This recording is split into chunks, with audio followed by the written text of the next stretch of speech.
get to see my grandma much when we were kids, and we loved it when she came over to look after us. It was always a lot of fun because she would play with us and make these delicious home-cooked meals. My brother and I just adored her. One of these babysitting days when I was 5, I guess, everything was going fine until my grandma noticed a toy I hadn't picked up. She told me, "Dan, I'm picking up this toy for you, okay?" But I guess she took a misstep, and I watched in horror as she tripped over the toy and fell. She cracked her head off the corner of the piano bench. Blood was just coming out of there like a faucet. It was awful. She called out telling me to call 911, but I couldn't do it. 1, I was too scared to talk to people and strangers on the phone, I guess. 2, it was my toy that made her fall, and I was afraid that the police would bust down the door and arrest me for manslaughter.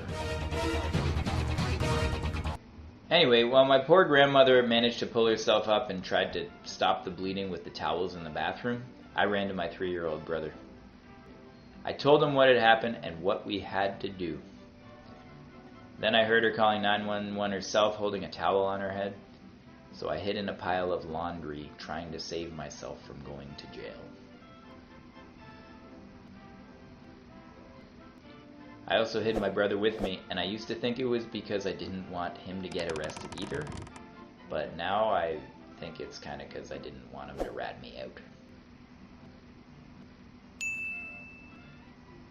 We heard the ambulance outside, but we didn't make a noise. They called for us to come out, that everything was okay, but I didn't budge.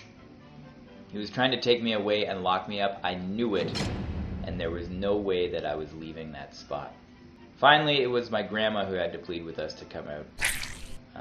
I guess hearing her voice made me feel bad. So I swallowed my fear and left my hiding spot, ready to give myself up. To my surprise, the police weren't there to take me away, and the paramedics only took us into the ambulance to ride with my grandma. Meanwhile, my parents came home to an empty house and a horrible mess of bloody towels, the floor looking like some kind of Jackson Pollock painting.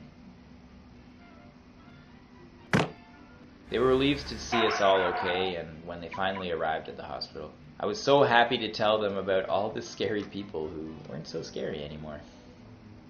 That whole experience helped me with the whole strangers thing, and I guess I was pretty open with people I didn't know after that, even though I was only 5. It even helped me later on in life with things like anxiety, like sometimes when I feel guilty or nervous. I think back to that accident and how relieved I felt to know that everything was going to be alright. And it makes me know that things are never really as bad as you might think.